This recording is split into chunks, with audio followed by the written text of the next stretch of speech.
algunas de ellas adquieren un impacto absolutamente enorme. David Hernández es analista del medio El Orden Mundial y autor del libro El Reino de Arabia Saudí y la Hegemonía de Oriente Medio. David, buen día, ¿cómo estás? Buenos días, ¿cómo están? Bien, bien. ¿Con mascarilla o sin mascarilla ahí en España? Aquí en España por ahora con mascarilla, sí. Bueno, contanos al respecto de esto que ha sido una sorpresa global, que quizás en otro contexto sin pandemia hubiera sido un título mucho más importante y más sostenido por más tiempo, que es este acuerdo entre Emiratos Árabes Unidos y Israel, en lo que inclusive en algunos artículos publicados ayer en Europa se hablaba que sería un preámbulo de un posible acuerdo con Arabia Saudita. Exacto, como tú mismo has dicho, en otras circunstancias esta noticia hubiera ocupado más titulares y portadas. La verdad es que hay que asumir que es un hecho histórico, porque es Emiratos Árabes Unidos el tercer país que normaliza y oficializa sus relaciones con el Estado de Israel. Y como tú también has dicho, esto puede ser un paso previo para que otros países de la zona como Bahrein, como Qatar, como Omán y sobre todo como Arabia Saudí, que al fin y al cabo es el gran líder de la esfera árabe, puedan también normalizar sus relaciones con Israel. Y eso va a tener implicaciones difíciles de predecir en lo que es el estatus de la región. Uh-huh.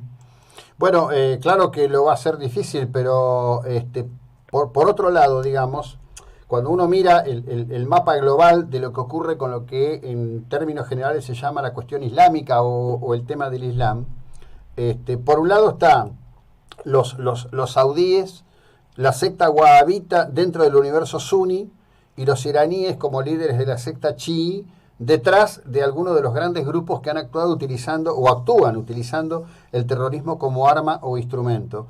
Una definición de Arabia Saudita en una relación de reconocimiento con el Estado de Israel está destinado no solo a cambiar el tablero político en ese orden, sino también la pregunta es la proyección hacia el interior del Islam, a dónde puede llevar, ¿no? Exacto. Irán y Arabia Saudí tenemos que entender que son dos países que aspiran al liderazgo regional, al liderazgo sobre la esfera de Oriente Medio y sobre la esfera islámica. Y los dos países utilizan la religión. Irán y Arabia Saudí utilizan la religión para consolidarse como líderes. Esto supone ahora un problema para Arabia Saudí. Si normaliza sus relaciones con Israel, ¿qué ocurrirá? ¿Cómo Arabia Saudí podrá vender ante la opinión pública árabe y musulmana esa relación con el Estado de Israel? Sin duda alguna, eso es principalmente la razón por la que Arabia Saudí, al contrario que Emiratos Árabes, no se ha atrevido todavía a dar el paso en normalizar sus relaciones con Israel, porque supone un desafío muy importante para lo que ha sido siempre su discurso religioso y su discurso wahabita. Uh-huh. Ahora, el wahabismo, ¿no?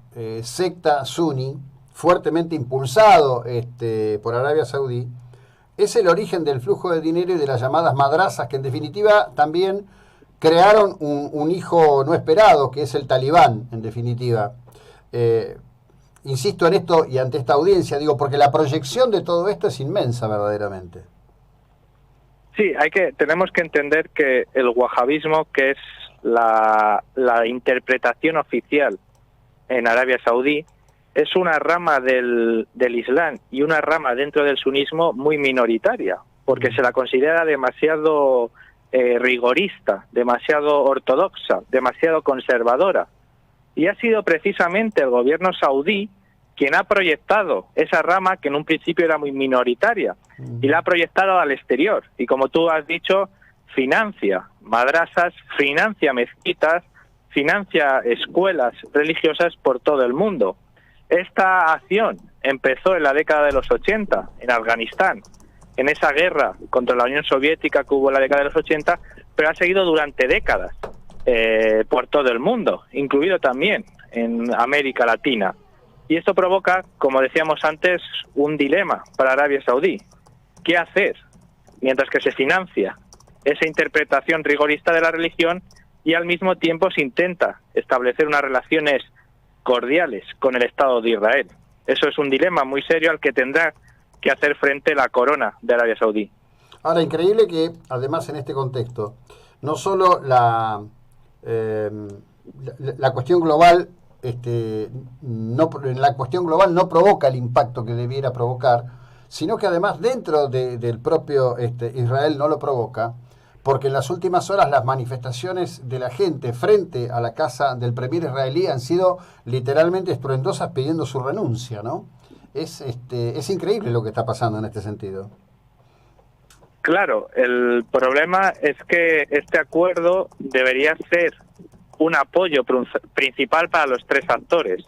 Por un lado, un apoyo para Trump, que en un año de elecciones y cuando las encuestas le dan muy malas perspectivas para las elecciones, suma un nuevo tanto a su política exterior. Debería saber, también este acuerdo debería servir para que Emiratos Árabes se consolide como un país importante en la región, como un país a tener en cuenta, y debería servir también este acuerdo para que Netanyahu, ante su opinión pública, pueda vender ese discurso de líder fuerte y ese discurso de que tiene grandes socios no solo en el mundo árabe, sino también en la Casa Blanca. Sin embargo, Netanyahu afronta diversos problemas dentro de su país. Uno de ellos, como ocurre a muchos dirigentes del mundo, es la gestión de la crisis del coronavirus, y otra, sin duda alguna, son los diversos casos de corrupción que están en vías judiciales dentro de su país y que han obligado a que muchos ciudadanos israelíes pidan su dimisión. Sí, la verdad que es un panorama absolutamente increíble y llamativo. De tu lectura y conocimiento al respecto de Arabia Saudí, ¿no? El régimen ha venido, digamos, yo diría con mucho esfuerzo político interno inclusive, intentando cambiar, intentando aflojar, intentando ser distinto, en particular en el tema que tiene que ver con las mujeres. Y ahí te quiero hacer una pregunta específica. En el tema del rol de las mujeres, yo hace mucho que en mi lectura sostengo que el cambio de paradigma del Islam va a venir por el lado de las mujeres iraníes, que me parecen grandes actoras muy consistentes en la lucha por la igualdad. Sí, sin duda alguna, Arabia Saudí y todos los países de la zona se enfrentan a un fuerte dilema. ¿Cómo mantener esas estructuras políticas y sociales autoritarias y rigoristas con esos voces de cambio, con esas reclamaciones ciudadanas que piden un mayor aperturismo? Lo vimos en el año 2011, la primavera árabe, pero lo hemos visto este año también. Protestas en Irak, en Líbano, en Egipto, y también las hay en Arabia Saudí, lo que pasa que no son conocidas. Y un importante movimiento en estas protestas que piden mayores derechos y libertades son las mujeres. Arabia Saudí, mientras que abre de alguna forma el régimen, permite a las mujeres conducir, permite a las mujeres abrir negocios sin el permiso de los maridos, permite a las mujeres poder salir del país sin el permiso de un hombre, ya sea su padre, su marido. Al contrario, luego detiene a las principales activistas feministas o detiene a los principales activistas por derechos humanos. Es esa paradoja que existe en estos países todavía. Claro. Con relación justamente a todo este tema, ¿no? De lo que está ocurriendo, de este acuerdo, ¿qué es lo que le da a Emiratos Árabes Unidos este acuerdo con Israel? Digamos, Israel es un enorme proveedor de tecnología, Emiratos Árabes Unidos no ha tenido inconvenientes, lo que sí tiene, digamos, es un patrimonio inmenso como lo tienen todas estas monarquías petroleras, ¿no? Sí, bueno, hay que pensar que este acuerdo para Emiratos Árabes tiene tres funciones o tres aspectos positivos. Por un lado, un aspecto político, como decíamos anteriormente, Emiratos Árabes consigue consolidarse como un líder político de la zona. Por otro lado, un aspecto securitario. Tú mismo lo has dicho, Emiratos Árabes consigue normalizar las relaciones con Israel, consigue normalizar las relaciones con Estados Unidos, que ya eran estrechos socios, y eso le va a ayudar a mejorar sus sistemas de seguridad y defensa. Y por otro lado, el elemento que no se menciona en el acuerdo, pero que ha sido el principal impulsor del acuerdo, es Irán. Israel, Estados Unidos, bajo la administración de Donald Trump, y Emiratos Árabes comparten un mismo enemigo, que es Irán, y es lo que ha motivado en gran parte este acercamiento de Israel con ciertos países del mundo árabe. Y cierro con esto. ¿Y cómo puede jugar eso hacia el interior de la situación libanesa, donde los últimos acontecimientos han precipitado lo que parece ser una licuación del fuerte poder que ejercía el jeque Nasrallah a través de Hezbollah, con el apoyo de Irán, por supuesto. El problema de Líbano, que la sociedad no solo se encuentra ante el tapón de la clase política, sino que se encuentra ante una clase política que está influenciada por distintos poderes. Has hablado de la influencia iraní, pero sin duda alguna también está la influencia saudí, también está la influencia siria, y también está la influencia de otros países más pequeños que han empezado a interesarse por Líbano, como por ejemplo son Emiratos Árabes y Qatar. El problema del Líbano no es solo la separación que existe actualmente entre población y clase política, sino que es un país totalmente influido e incluso me atrevería a decir maltratado por potencias extranjeras.